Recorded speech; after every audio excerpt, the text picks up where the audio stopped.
Bonsoir à toutes, bonsoir à tous et bienvenue pour ce 12e WeToo Live. Je suis Cécile Martin, je suis une des co-organisatrices du WeToo Festival qui aura lieu les 12 et 13 septembre prochains. Et alors attention, restez bien connectés parce que très bientôt nous vous dévoilerons notre programmation. Et au WeToo, nous sommes un collectif de femmes engagées avec une organisation que l'on essaye d'être le plus horizontal possible. Et ce soir, on avait envie de donner la parole à un autre collectif, un collectif militant, l'AFA, le tunnel de la comédienne de 50 ans. Et donc, j'ai le plaisir d'être accompagnée ce soir, non pas d'une, mais de deux femmes, deux comédiennes, dans la pleine puissance de l'âge, Catherine Pifaretti et Marina Thomé. Bonsoir, mesdames. Bonsoir, Cécile. Bonsoir. Alors, un petit mot pour nos spectateurs qui nous regardent. Vous pouvez poser toutes vos questions et elles y répondront à la fin de ce live, ou du moins elles essaieront d'y répondre. Marina, la journée a été longue. Alors, ma première question pour vous, qui est une question rituelle dans les WeToo Live.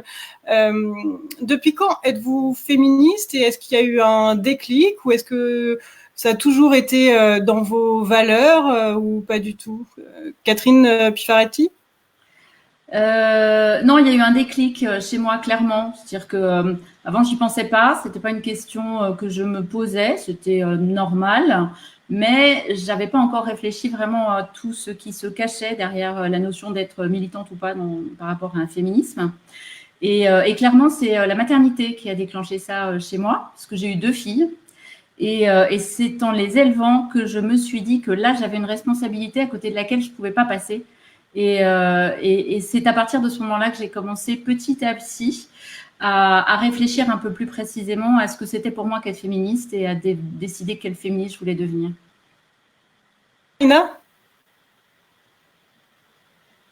Marina? Ah oui. Et là, j'attendais que donne la parole ou que. Écoute, moi, depuis toujours, depuis bébé, ma mère était une grande féministe, de celles qui ont bataillé très dur pour que nous ayons toutes les libertés que nous avons aujourd'hui, de celles qui ne mettaient pas de crayon, même pas un crayon noir sur les yeux parce qu'on n'était pas un objet sexuel, qui m'a appris absolument qu'il s'agissait avant tout de trouver un travail et pas un mari. Je me souviens en 65, quand les femmes ont eu le droit, les femmes mariées ont eu le droit d'avoir un compte bancaire. Je me souviens la fête à la maison. Voilà, donc moi je dirais depuis toujours, je suis née de féministe et je crois que j'entrais dans les églises parce que féministe et bien sûr totalement athée en ce qui me concerne, fille de Che Guevariste, sud-américain. Et j'entrais dans les églises et je disais, je cherchais le curé et j'allais lui dire, mais enfin, si Dieu est bon, pourquoi il a créé tout ça? Et je vous préviens, je suis féministe. Voilà, je lui disais ça au curé, tu vois. Donc, je crois que depuis toujours. Super. Est-ce que Marina, tu peux nous expliquer un peu ce que c'est que l'AFA et le tunnel de la comédienne de 50 ans? Parce que je crois que c'est ton initiative au départ. Oui, alors là, c'est pas de mon initiative. L'AFA, c'est Actrices de France Associées. C'est la première association nationale des actrices et des acteurs. Il y a d'autres associations nombreuses, mais là, c'est la première association nationale qui s'est créée en septembre 2014. Et je n'étais pas à l'initiative de ça, mais j'ai rejoint très, très vite parce que ça me semblait important dans notre métier où on est souvent seul, de rejoindre un collectif, de réfléchir à notre métier, de réfléchir aux conditions de notre métier et d'œuvrer pour que les choses bougent, d'œuvrer pour que les choses changent dans les conditions de travail que nous avons et dans les relations avec nos partenaires et les institutions. Et donc, c'est un travail là. D'accord. Et au sein de ce collectif, chacune peut choisir de lancer un thème, ça des commissions, un sujet de réflexion. Et donc, moi, je les ai rejoints et très vite, j'ai proposé de travailler sur ce grand mystère de la disparition du travail pour les actrices de plus de 50 ans. Les femmes disparaissent après 50 ans dans les fictions. Donc, à l'époque, en plus, quand j'ai lancé ça, c'était il y a 5 ans, on l'a lancé en décembre 2015, et je dois dire que je n'étais pas aussi consciente des choses dont on va parler aujourd'hui. Hein. J'ai appris beaucoup au cours de ces presque 5 années de combat. Et on a fait beaucoup de choses dont on va parler. Je ne m'attendais pas à ce que le sujet soit si vaste. Je n'avais pas envisagé à quel point c'est un enjeu de société. Je n'avais pas envisagé avoir de telles rencontres, comme celle avec Catherine Pifaretti, qui est devenue ma compagnonne d'armes, puisque si j'ai initié cette commission, on est bien 2 à la mener désormais, comme celle des 45 autres personnes, femmes et hommes, qui ont rejoint cette commission, qui retroussent leurs membres à nos côtés, et c'est en leur nom qu'on va parler aujourd'hui de notre combat. Le déclic est venu lors d'une visite médicale à la CMB, qui est le centre médical pour les intermittents. Oui, tu peux nous raconter ça? Alors, ben voilà, dans notre métier, comme dans tous les métiers, on a la médecine du travail. Et c'était donc peu avant 2015.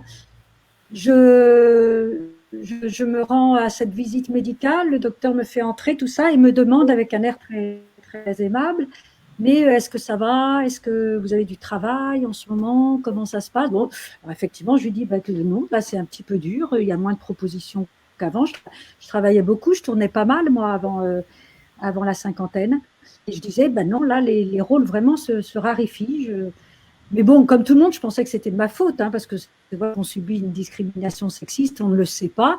Et au départ, une femme pensera toujours que c'est de sa faute, qu'elle n'a pas bien travaillé son réseau, que les choses sont telles qu'elle s'est plantée. Forcément, c'était de ma faute. Je m'étais plantée. Voilà. Et elle se met à me dire, mais non, mais vous savez, vous n'êtes pas la seule. Je dis, ah bon? Et elle me dit, mais c'est même à tel point, toutes les intermittentes, ce n'était pas seulement les comédiennes à l'époque, toutes les intermittentes de plus de 50 ans, on n'en voit presque plus au CMB. Je dis, ah bon? Et elle se met à me raconter qu'ils ont fait des études. Et ils avaient fait une étude avec des sociologues de l'université, une étude qui avait été, ils avaient fait des flyers, des affiches. Elle me sort tout ça qui était caché dans une armoire. Et je dis, mais enfin, je viens d'attendre 1 heure dans le couloir. Comment ça se fait que vous n'avez pas mis ces choses-là, ces flyers? Pourquoi ce n'était pas dans le couloir? C'est beaucoup intéressé quand même d'avoir accès à ces informations. Et elle me dit, mais mezzo voce, elle me dit, mais en fait, on n'a pas le droit, le directeur ne veut pas. Ah oui. Et donc j'ai dit, ah bon, comment ça? Et elle me montre une grande affiche avec qui retraçait tous les chiffres de cette étude, qui était assez sidérante au niveau des chiffres. Hein. Et j'ai dit, ça, vous n'avez pas pu le mettre sur le mur. Eh bien non, le directeur ne veut pas. Alors j'ai dit, eh bien très bien, vous allez me donner tout ça, et puis je vais en parler à l'extérieur. Alors elle m'a donné, je suis sortie avec les affiches, les flyers, mais elle m'a dit en partant surtout, cachez-les, qu'on ne vous voit pas. Donc je suis sortie du CMB, c'était en hiver, donc sous mon grand haut, j'avais les affiches, les flyers, et l'impression d'être Groucho. Non, c'est pas Groucho, c'est lui qui sort avec toujours plein de choses dans… Oh, Harpo. J'avais l'impression d'être Harpo, des frères Max Brothers, et de sortir, voilà, je suis sortie avec tout ça sous le manteau. C'est-à-dire que non seulement les habitants de plus de 50 ans dressent, mais en plus, il faut surtout pas le dire. Ouais. Il faut rire en silence. Et du coup, c'est l'une de vos premières actions au tunnel de la comédienne de 50 ans, ça a été de compter, je crois, Catherine Pifaretti. C'est-à-dire que tout de suite, une fois que j'ai lancé ça, Catherine a été une des premières à me rejoindre d'ailleurs, une fois que j'ai lancé ça, on s'est tout de suite dit, il faut retrouver cette médecin et refaire une étude mais sur les comédiens-comédiennes uniquement cette fois, parce qu'à l'époque c'était une étude sur les intermittentes. Et puis de fil en aiguille, il y en a une, Sylvie Lafontaine, qui fait partie de notre équipe, qui a dit, moi j'ai un TOC, je ne peux plus m'empêcher, à chaque fois que je vois une pièce de théâtre, à chaque fois que je vois un film, je me mets à les compter, combien on est. Alors d'abord on a éclaté de rire, et puis après on s'est dit, mais bien sûr, c'est ça qu'on va faire. C'est ce qu'il faut faire, il faut compter. Et là je passe la parole à Catherine, parce que c'est elle, parce que je répartis un peu les missions au sein de ce groupe, et là c'est Catherine, donc je te laisse la parole. Et donc on a compté pour essayer, parce qu'en fait le but du comptage pour nous était, on s'est dit, on est en train d'hurler dans le vent, de se battre contre des gens qui ne nous croient pas, et notre parole visiblement n'est pas suffisante. Les chiffres, en revanche, eux, prouvent les choses. Donc il faut prouver par des chiffres, il faut se compter.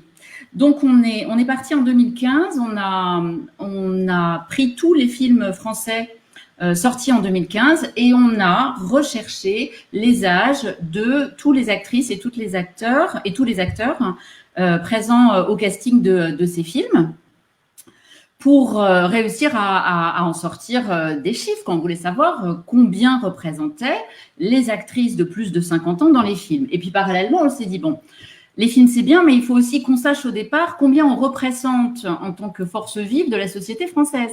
Combien on est en France concrètement aujourd'hui. Donc ça, c'est super simple, hein, il suffit d'aller sur le site de l'INSEE et de rentrer les chiffres dans un tableur. Donc, c'est ce qu'on a fait. Et là, on a été absolument abasourdi par le chiffre qu'on a trouvé. On ne s'attendait vraiment pas à ça. On s'est rendu compte que les femmes de plus de 50 ans représentaient 51% à l'époque, 51% de la population féminine majeure. Ça voulait dire très concrètement que en France, une femme sur deux a plus de 50 ans. Une femme majeure sur deux, Catherine. Une femme majeure sur deux, c'est-à-dire de plus de 18 ans. Et ça veut dire que, en gros, on s'est dit, merde, ça veut dire qu'on sort dans la rue, le métro aux heures de pointe, une femme sur deux, bim, elle a plus de 50 ans. Alors là, on s'est dit, ouf, c'est énorme. Ça représentait plus d'un quart de la population majeure totale hommes-femmes mélangés. On s'est dit, bon sang, mais en fait, on pensait être une minorité. On n'est pas une minorité. On est une majorité de la majorité. Les femmes sont majoritaires en France. Nous sommes la majorité des femmes de plus de 50 ans, la majorité. Donc ça, c'était dans la société. Et au cinéma, en 2015, on a donc compté toutes les comédiennes de plus de 50 ans dans les films. Et là, on est tombé de l'armoire, puisque à l'époque, ça représentait 8% des rôles.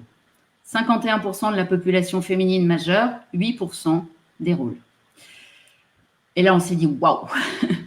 Ça voulait dire qu'une personne sur 4 de la société civile était une femme de plus de 50 ans, mais que dans les films, en 2015, c'était seulement un rôle sur 16. D'accord. Et en 2016, quand vous avez recompté, il y avait une évolution? On a recompté en 2016, et là, c'était pire. Les femmes de plus de 50 ans représentaient 6% des rôles. D'accord. Et en 2019, vous êtes en train de faire un comptage, je crois? On est en train de compter, ouais. On est en train de compter pour 2019. Alors évidemment, ce phénomène concerne les comédiennes qui donc se retrouvent à 50 ans avec de moins en moins de travail, voire pas de travail, alors que bien sûr la retraite des intermittentes n'est pas à 50 ans. Mais c'est surtout un phénomène de société. Pourquoi est-ce que c'est si compliqué de montrer des femmes de 50 ans à l'écran? Qu'est-ce qui fait peur? Qu'est-ce qu'il faut cacher? Qu'est-ce que les réalisateurs et réalisatrices ne veulent pas voir? Ça, c'est exactement la question qu'on s'est posée. On s'est dit, il faut qu'on arrive à trouver... Pardon, Catherine, de t'interrompre. Juste avant, je veux préciser une chose. Juste avant d'entrer dans ce sujet très intéressante question que tu nous poses, Cécile, mais quand même, il me semble important de dire, notre combat n'est pas que le problème des actrices qui ne travaillent pas. Ce qui est important, l'enjeu, le vrai enjeu, c'est les représentations. C'est-à-dire, qu'est-ce que ça veut dire qu'on ne représente pas les femmes de plus de 50 ans? Le vrai problème, il est là. Qu'est-ce que c'est que ces fictions qui donnent à voir un monde où la femme de 50 ans, en fait, n'existe pas? Et comme on est dans un monde de l'image, qui n'est pas représenté, n'existe pas. Et ça, je tiens à le dire tout de suite, parce que ce n'est pas un combat corporatiste, c'est vraiment un enjeu de société sur les représentations. Comment on peut vivre si on n'est pas représenté? Comment on peut se construire si on n'a pas de modèle pour aller vers cet âge-là?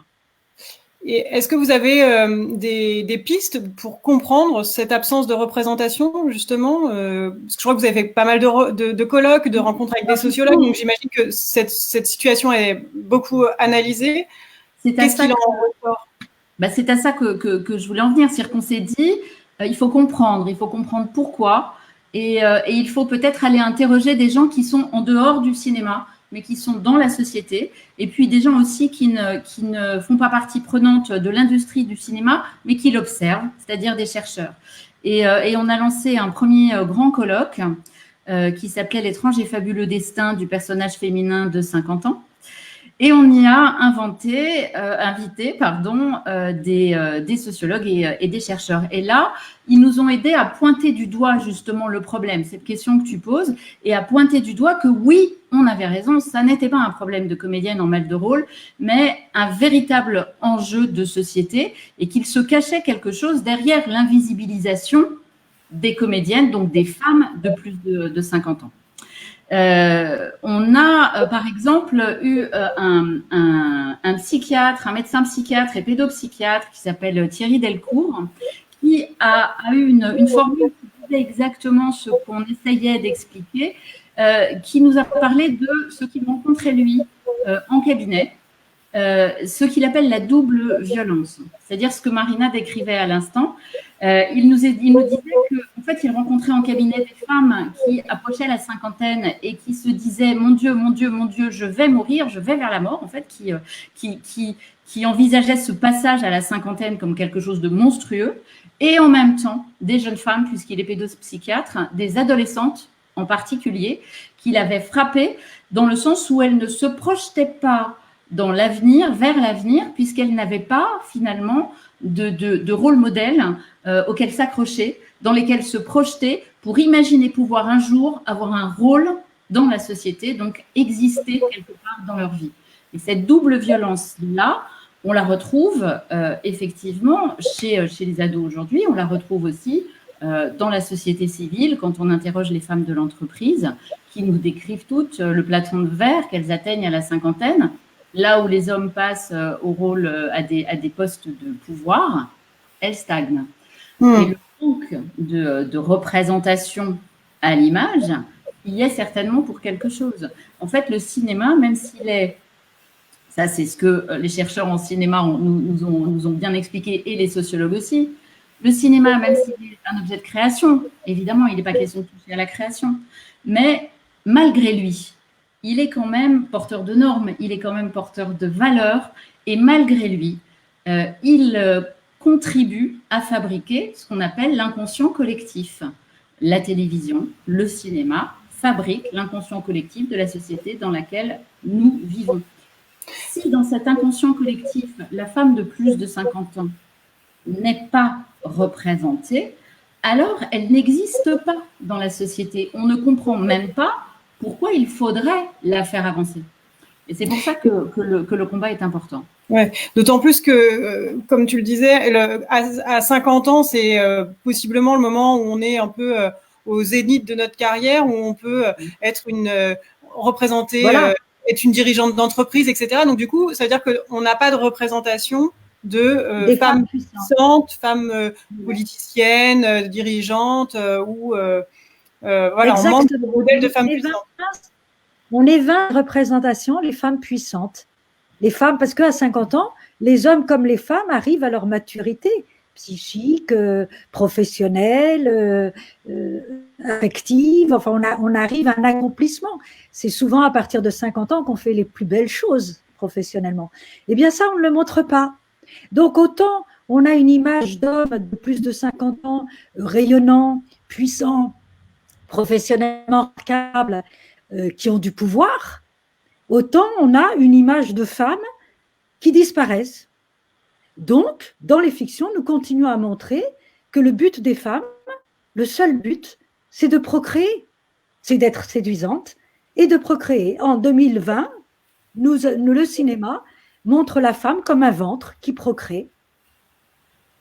C'est voilà où on en est. C'est terrible à dire. Pourquoi on disparaît? Eh bien, parce qu'à partir de 50 ans, nous ne procréons plus. On disparaît à cause du dernier tabou contre lequel les féministes commencent à tambouriner, qui est la ménopause. C'est la ménope. T'as la ménope, hop, à la poubelle. Et les rôles reviennent quand on peut de nouveau être une grand-mère, en fait, c'est ça un petit peu le... Dans une très faible mesure. C'est-à-dire qu'en gros, dans une carrière de comédienne, on s'en rend compte très rapidement. On commence... on est la jeune fille ou la jeune femme, ensuite on devient la maîtresse, ensuite on devient l'épouse, puis on devient la mère, puis plus rien. Puis, si on a énormément de chance, peut-être on va choper un rôle de grand-mère. Mais c'est vraiment infime, quoi. Vraiment. Non, mais c'est vrai qu'au début, on croyait ça. Au début, on croyait ça, et c'est pour ça que j'avais intitulé cette commission Tunnel de la comédienne de 50 ans, parce que tunnel, nous imaginions au début qu'effectivement, passer le tunnel, on ressortait, on avait des rôles. Et en fait, quand on a les chiffres, parce qu'on peut avoir des sensations tout à fait erronées tant qu'on n'est pas dans les chiffres, et quand on a fait les chiffres, on s'est rendu compte que non. On disparaît, et ce n'est pas pour réêtre, on disparaît, et on disparaît, point. On regarde une petite vidéo que vous avez faite qui est assez parlante.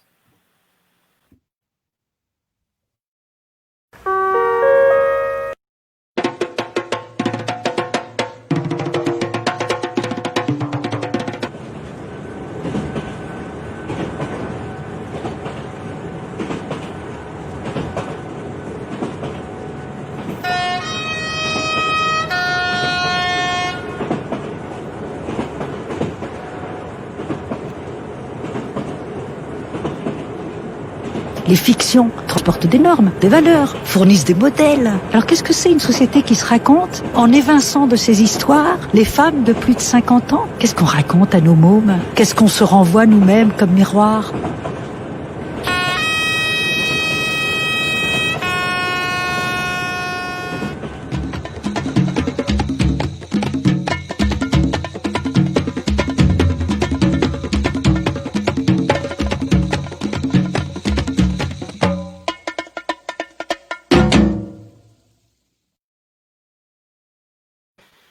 Bon, Alors, oui, c'est plus d'actualité, les ministres ont un peu changé. Et la vidéo a été réalisée par Philippe Saïd. Voilà, la vidéo a été réalisée par Philippe Saïd. La vidéo a été réalisée par Philippe Saïd, qui fait partie de la commission Tunnel. Super. Parce qu'il y a aussi des hommes. Parce qu'il y a aussi... Non, mais ça, c'est important. Il y a quelques hommes avec nous, c'est-à-dire que ce n'est pas un sujet... Voilà, le féminisme peut être aussi porté par des hommes. Ils bataillent avec nous parce qu'ils voient bien, tout d'un coup, leurs copines, leurs collègues disparaissent. Il n'y en a plus. Et puis, ils se retrouvent à la télévision en couple, mais avec une jeune femme de 25 ans. Et évidemment, ça concerne ce sujet concerne les hommes, parce que si on a une société qui n'est pas représentative, c'est toute la société entière qui en pâtit. Et justement, en parlant de fait de société, il est assez établi que c'est mal poli de demander son âge à une femme, surtout une fois qu'elle a en gros passé la trentaine.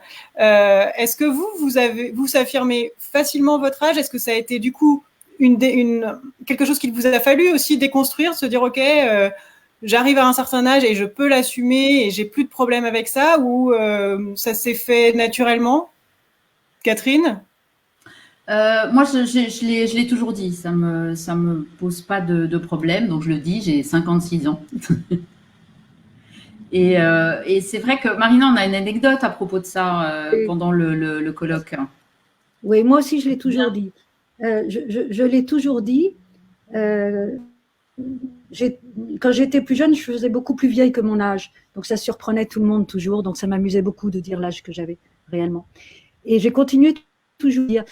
L'année dont on parle, Catherine, c'est qu'en fait, lorsque nous avons fait notre premier colloque au cinéma des cinéastes, ça faisait 3 heures, c'était la fin de matinée, ça faisait 3 heures que le colloque avait lieu.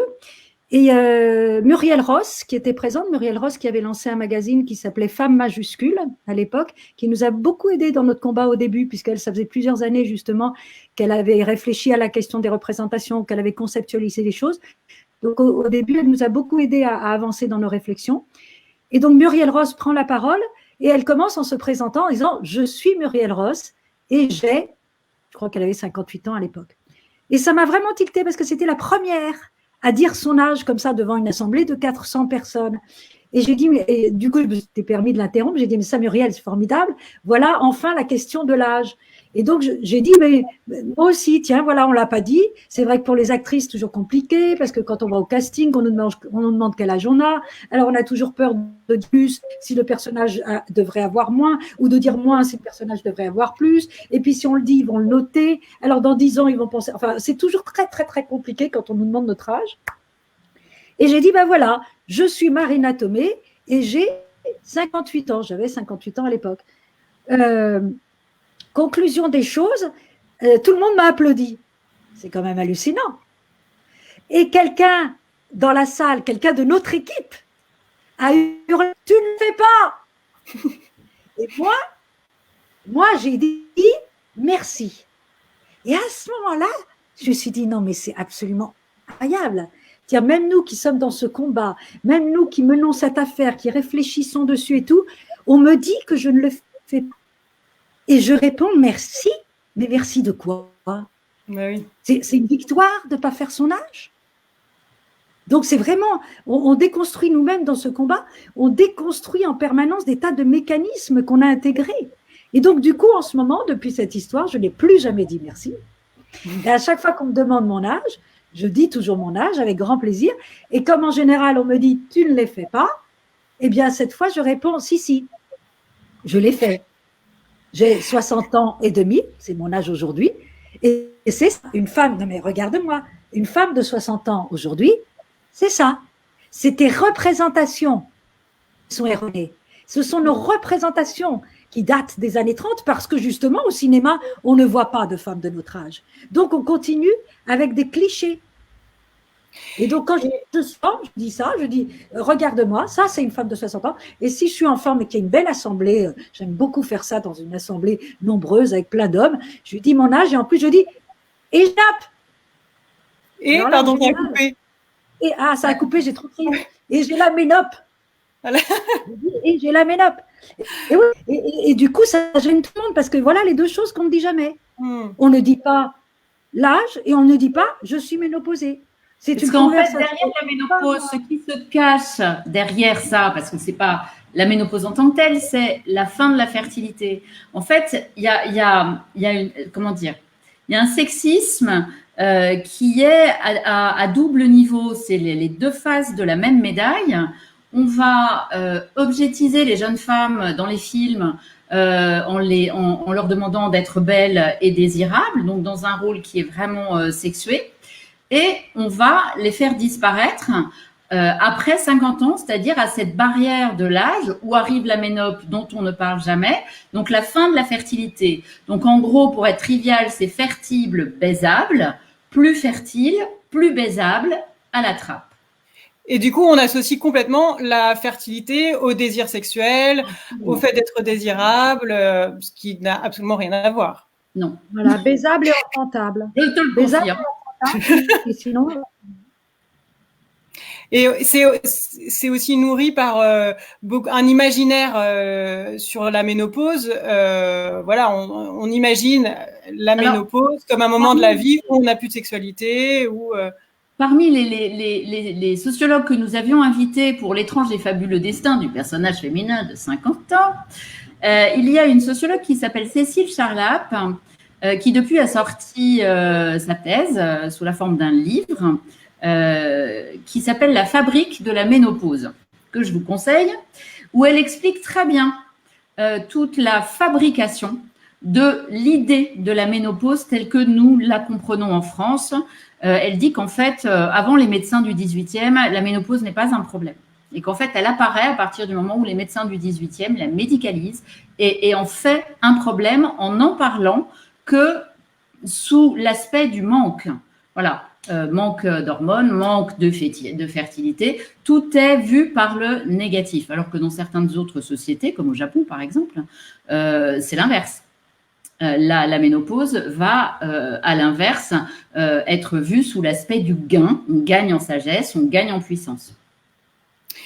Et est-ce que vous pouvez peut-être nous parler un peu du manifeste que vous avez mis en place je crois que c'est toujours en cours Oui, on peut toujours le signer, c'est sur change.org, AAFA tunnel des manifeste AAFA tunnel des 50, sur change.org. On peut toujours le signer parce qu'on n'a pas réussi à le remettre à nos ministres de tutelle, donc tant qu'on ne l'a pas remis, on peut toujours le signer. Et ça nous a semblé important parce que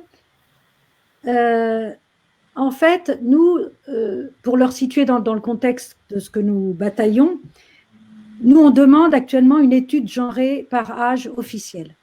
Voilà. Et il nous a fallu 3 ans parce qu'on est en train peut-être, je touche du bois, on est peut-être enfin en train d'obtenir cela du CNC. Mais on a passé 3 années à avoir des rendez-vous entre le CSA qui nous renvoyait au CNC, le CNC qui nous renvoyait au ministère de la Culture, le ministère de la Culture qui nous renvoyait au CNC. Bref, 3 ans de rendez-vous Et enfin, il va y avoir, je pense, cette étude genrée par âge des comédiens, comédiennes. Pourquoi on a besoin de cette étude? C'est que tant qu'il n'y a pas de chiffres officiels, bien sûr, il y a les nôtres avec nos petits comptages sur les films sortis en France, mais tant qu'il n'y a pas de chiffres officiels, d'une étude officielle, on ne peut pas essayer de faire changer les choses. Il faut les chiffres pour savoir. Et pour avoir ces chiffres, lorsque ça bloque, c'est Sylvie Pierre-Borsolette qui nous a reçus plusieurs fois au CSA et qui nous a dit il faut que vous ayez le soutien massif, non plus seulement des professionnels ou de la presse qui nous a beaucoup suivis, qui avait bien compris que c'était un enjeu de société cette affaire, mais du public. Et donc c'est ça l'idée qui nous a fait lancer ce manifeste pour recueillir un maximum de signatures, et tout le monde peut signer, aussi bien les gens de la profession que le public, parce que Éric Massé, qui est un sociologue que j'avais entendu s'exprimer sur plusieurs sujets très intéressants, il avait dit que quand il y a comme ça quelque chose qui bloque dans une profession, c'est que tout le monde, tous les corps de métier sont englués dans ce qu'il avait appelé un conformisme provisoire. Et que pour débloquer ce genre de choses, puisqu'on peut le débloquer, puisqu'il est provisoire, c'est donc une pensée construite qu'on peut tout à fait remplacer par d'autres pensées. Mais que pour débloquer ce conformisme dans lequel nous sommes tous englués, il fallait que tous les corps de métier s'y mettent. Parce qu'effectivement, au début, on nous disait, mais c'est de la faute à qui? Alors oui, c'est de la faute des scénaristes. Non, c'est de la faute des réals. Non, c'est de la faute aux distributeurs, aux producteurs, aux productrices, aux banquiers, aux banquières, bref. Donc, c'est de la faute à tout le monde. C'est des mécanismes sexistes que nous reproduisons tous. Je dis nous, puisque moi-même, lorsque je disais merci, quand on me disait tu ne fais pas ton âge, je reproduisais encore un mécanisme sexiste. Et donc, pour sortir de ça, il faut que tous les corps de métier s'y mettent. Donc, on a lancé ce manifeste à Fatunnel des 50, qui est toujours en ligne pour être signé sur change.org, et constitué nombre de professionnels, nombre de gens très connus aussi, nombre de syndicats. Nous avons eu beaucoup de syndicats, les syndicats des agents, syndicats des réalisateurs, syndicats des castings, l'association des castings, pardon, la guilde, voilà, là c'est merci de mettre l'affiche, c'est plus facile. Les EAT, l'ARP, l'USPA, les producteurs, voilà, SNS, syndicat des metteurs en scène, le SFA, le SFA, bref, beaucoup de syndicats et d'associations professionnelles qui ont signé ce manifeste, et beaucoup de spectateurs et spectatrices qui en ont marre aussi de voir dans les films qu'ils, elles, ne sont pas représentés, de voir dans les films des couples avec l'homme qui a toujours 60 ans et il est avec une gamine de 20-25 ans, de voir des choses qui ne représentent pas la réalité, qui ne nous représentent pas et qui sont presque une insulte à notre existence, en fait. Et le problème de la représentation se pose évidemment, donc on le dit là pour les femmes de plus de 50 ans, mais aussi pour les personnes racisées, il y a un manque aussi de représentation des différentes catégories sociales. Est-ce que vous vous êtes positionné sur cette intersectionnalité? Est-ce qu'il y a des actions avec d'autres associations militantes sur ces questions-là pour que la fiction soit plus représentative globalement de la réalité? Catherine? Oui, bien sûr. Nous, on pense, si tu veux, que les femmes de plus de 50 ans, c'est toutes les femmes de plus de 50 ans. Donc, forcément, on est dans un truc intersectionnel. Si nous, on bouge, c'est tout ce qui est considéré aujourd'hui comme les minorités. Mais bon, alors voilà, encore une fois, même nous, femmes de plus de 50 ans qui sommes une majorité, on nous considère comme une minorité. Donc, ça aussi, il faudrait qu'on en parle. Mais oui, si on bouge, ça va bouger derrière nous, bien évidemment. Donc oui, on travaille avec d'autres collectifs. On a rencontré Noir n'est pas mon métier. On travaille avec 50-50. Enfin, bien sûr, on travaille. On travaille de manière transverse et intersectionnelle.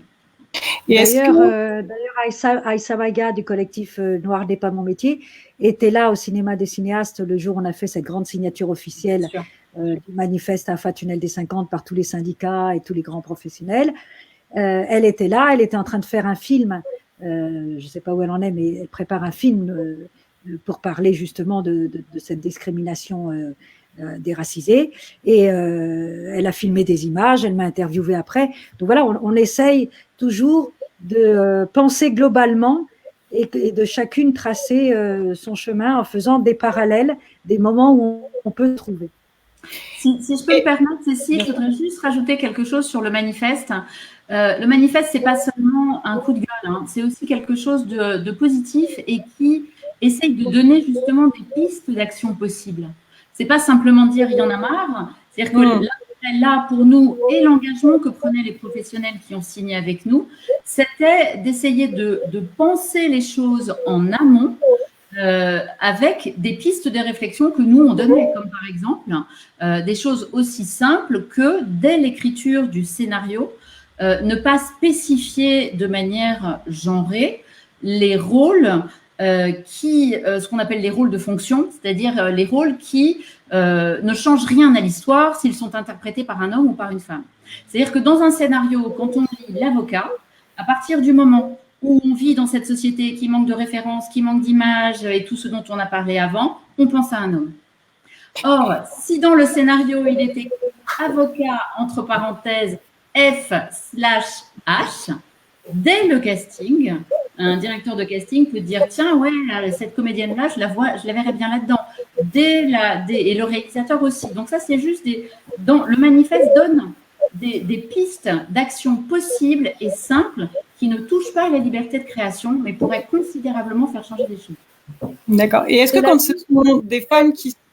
Pardon, je voudrais dire, Cécile, ça ne m'étonne pas que tu poses la question de l'intersectionnalité, parce que vous, les trentenaires féministes, Attention. mais vous êtes plus... Moi, ma génération, on ne pensait pas tant que ça à l'intersectionnalité. Moi, je vous trouve assez remarquable. Vous avez intégré, justement, vous avez intégré dans le combat la notion du sexe, mais aussi la notion de classe sociale et le fait d'être racisé. Ce que nous, on n'avait pas fait. Et ça, c'est typique de ce qu'ont amené, je trouve, les féministes de 30 ans. Et maintenant, il y a eu le courant afroféministe aux États-Unis. Pardon, excuse-moi. Non, je dis oui, le courant afroféministe aux États-Unis qui était déjà là dans les années 70. On n'a pas tout inventé quand même. Oui, mais les choses ont beaucoup changé grâce aux réseaux sociaux, grâce à Internet. Les choses circulent beaucoup plus. À l'époque, ok, il y avait ça dans les années 70, mais c'était super loin, tu vois. Aujourd'hui, tout est beaucoup plus près. Hein. Et maintenant, ce qu'il faudrait, puisqu'il y a la notion de sexe et la notion de classe sociale, il y a le fait d'être racisé, il faut intégrer aussi l'agisme. Parce que ça, par contre, je trouve que les trentenaires féministes, et je comprends, quand j'avais 30 ans, je trouvais que 60 ans, c'était vraiment très, très, très, très loin. Donc, je comprends tout à fait. Mais il me semble que la notion de l'âge n'est pas intégrée comme un problème féministe, comme un combat à mener.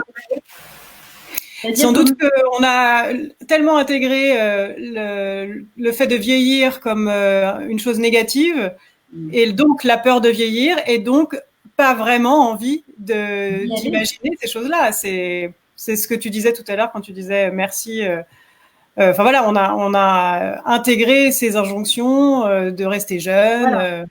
Bien sûr. C'est pour ça que chaque fois. Et aussi, vous n'avez pas la conscience de la majorité que ça représente en termes de femmes. C'est-à-dire que vous avez l'impression voilà, même au sein des femmes, on dialogue encore un petit peu dans la diversité, entre guillemets. Bah oui. Et est-ce que quand ce sont les femmes qui réalisent, est-ce que ça change quelque chose ou pas du tout? Est-ce qu'il y a une sororité Alors, c'est ce qu'on pensait au départ. On s'est dit, oui, évidemment, si une femme réalise, ça va changer les choses. Alors, clairement, ça change quand même les choses au niveau du contenu des rôles qui sont peut-être plus riches, moins stéréotypés, avec plus de nuances. Des rôles féminins, bien sûr. Mais on s'est demandé, très concrètement, dans le comptage que nous sommes en train de réaliser cette année, donc là, c'est les chiffres qui parlent, encore une fois, c'est pas nous, on s'est demandé, est-ce que les films réalisés par des femmes emploieraient plus de comédiennes de plus de 50 ans que ceux réalisés par des hommes? Et la réponse est claire, non. Et c'est même moins. C'est-à-dire que dans les films réalisés en 2019, les films réalisés par les hommes emploient plus de comédiennes de plus de 50 ans que ceux réalisés par les femmes. Donc là, il y a peut-être quelque chose par rapport au sujet dont on parlait à l'instant, là, cette peur de vieillir, qui est peut-être du domaine purement de l'inconscient, mais qui rentre peut-être en ligne de compte. Alors, ce qu'on peut préciser, c'est que les femmes réalisatrices emploient plus de femmes. Oui. Mais pas plus de femmes de plus de 50 ans. D'accord. Alors, on va passer aux questions des spectateurs et spectatrices. Et la première question, c'est est-ce que vous voyez une évolution? Donc, on a parlé tout à l'heure du comptage. Dans le comptage entre 2015 et 2016, il n'y en avait pas. En 2019, on ne sait pas encore. Est-ce que, à vue de nez, vous pensez que les choses évoluent dans le bon sens ou pas? Alors, je vois la moue que fait Catherine. Alors, je prends la parole pour être positive. Non, par rapport aux chiffres, ça n'évolue pas. Catherine vient de le dire. Par rapport aux chiffres, ça bouge pas. Pas encore d'évolution. Mais on ne peut pas dire. Il y a une évolution.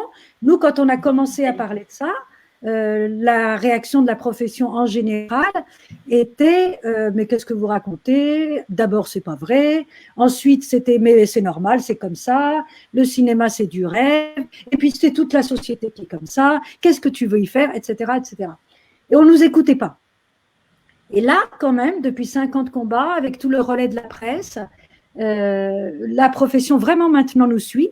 Encore une fois, pour l'AFA Manifeste Tunnel des 50, il y a beaucoup de professionnels qui ont signé, beaucoup de producteurs, productrices qui se sont engagés, scénaristes, casting, réal. Donc, il y a une vraie prise de conscience. Après, évidemment, il faut toujours moult actions pour que les choses avancent un petit peu. Mais on est en chemin. Voilà. Moi, il me semble que quand on en parle aujourd'hui, l'accueil est différent de quand on a commencé. Et ça, c'est déjà beaucoup. Oui, ouais. Oui, c'est-à-dire que le fait que ce soit un enjeu de société et que le sujet est sociétal et pas celui de comédienne en mal de rôle, ça, je pense que ça, on a réussi à le faire comprendre maintenant. Et puis, j'ai un grand espoir que ça change parce qu'en ce moment, les distributeurs se sont mis à faire des études. Et en ce qui concerne le cinéma d'auteur, et je le dis, sachez-le, pour ce qui est du cinéma d'auteur français, qui remplit les salles?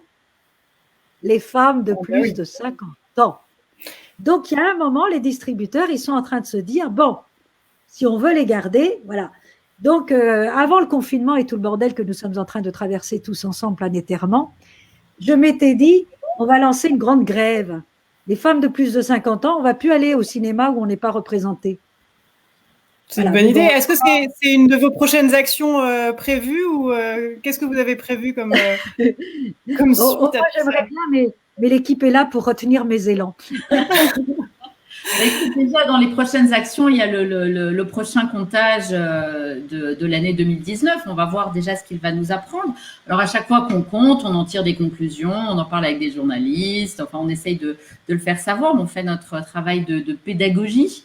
Il y a beaucoup de ça dans le féminisme aussi, faire comprendre. Et puis, ça va être les 5 ans, en décembre prochain, ce sera les 5 ans de notre combat. Donc, on est en train de réfléchir à comment fêter ça et faire des actions en décembre prochain. Vous nous tiendrez informés de votre anniversaire. On viendra fêter votre anniversaire avec vous. Et on nous demande aussi comment peut-on agir en tant que public. Alors, allez signer le manifeste déjà, parce que plus il y aura de manifestes. Aujourd'hui, on est à 14 500, je crois. Vous avez le lien en commentaire du live. Donc, mettre sur le change par an. Il y a autre chose que vous pouvez faire, hein, que tout le monde peut faire, c'est écrire au CSA. Oui. Ça, Pierre Brosselette, quand elle y était, maintenant c'est plus elle, mais quand elle y était, elle nous a dit vraiment, allez-y, faites remonter les infos. Écrivez au CSA, écrivez quand vous voyez un film, un téléfilm avec voilà, une secrétaire expérimentée, par exemple. Souvent, on voit dans les scénarios, secrétaire expérimentée, elle a 25 ans. C'est pas possible. L'autre jour, il y en a une, malheureusement, qui s'est retrouvée dans une situation difficile, qui a dû aller déposer plainte au commissariat. Et justement, au commissariat, il y avait une jeune fille qui a dit, enfin, c'est incroyable, on a une vieille qui est venue en stage parce qu'elle allait faire dans un film une commissaire ou je ne sais plus quel haut poste, et elle a dit mais ça n'existe pas à 25 ans, ça c'est des postes, il faut avoir de l'expérience, ça n'existe pas. Voilà, donc quand vous voyez des choses comme ça, petite lettre au CSA. C'est une Et bonne puis, idée. sur les réseaux, et sur Facebook, sur les réseaux, soutenez-nous parce que, évidemment, le plus important, plus le public sera au fait, aura conscience de ces choses-là, plus ça pourra changer en face. Ouais. Donc, surtout, relayer tous nos posts, relayer tout ce qu'on fait, relayer ce podcast, enfin, cette interview qui va devenir un podcast sur votre site, sur votre page YouTube Festival. Relayez-le un maximum. Vous allez avoir tous les liens en commentaire de ce We2 Live. J'ai une dernière question pour conclure ce riche moment. Le We2 Festival est construit autour de grandes questions auxquelles nous essayons d'apporter quelques éléments de réponse ou en tout cas des éléments de réflexion si ce n'est pas des réponses, avec des spectacles, des films, des tables rondes, etc. S'il y avait une question que vous voudriez qu'on pose pour l'édition 2021, par exemple, quelle serait-elle ? Quelque chose en rapport avec les représentations, évidemment. Évidemment. Et quelque chose très clairement en rapport avec les représentations de femmes vieillissantes, mais épanouies, mais puissantes, mais heureuses. Oui, parce qu'on peut être une femme épanouie, puissante, heureuse et avoir 50, 60, 70 ans, 80 ans et être dans la pleine force de l'âge. Et ça, on ne le voit pas. Il faut le montrer. Nous avons plein d'images d'hommes de plus de 50 ans, puissants, heureux, réalisés. Il faut montrer des femmes de plus de 50 ans qui réalisent, qui sont puissantes, qui sont fortes, qui sont heureuses. Donner une image de la vieillesse féminine qui soit belle et forte. Merci beaucoup Marina Tomé et Catherine Pifaretti. Ce sera le mot de la fin parce que c'est un beau mot de la fin. Donc vous faites partie de l'AFA Tunnel, de la comédienne de 50 ans. N'hésitez pas à liker, partager ce live. Nous, on se retrouve la semaine prochaine pour le 13e We2 Live avec Julie Bossac du podcast Vénus s'épilait-elle la chatte, pardon. Et merci beaucoup, mesdames. Vous avez un dernier mot de la fin? Mais non, merci Cécile. N'oubliez pas les femmes de plus de 50 ans dans vos combats intersectionnels. Ça marche. À très bientôt. Au revoir. Au revoir. Merci beaucoup.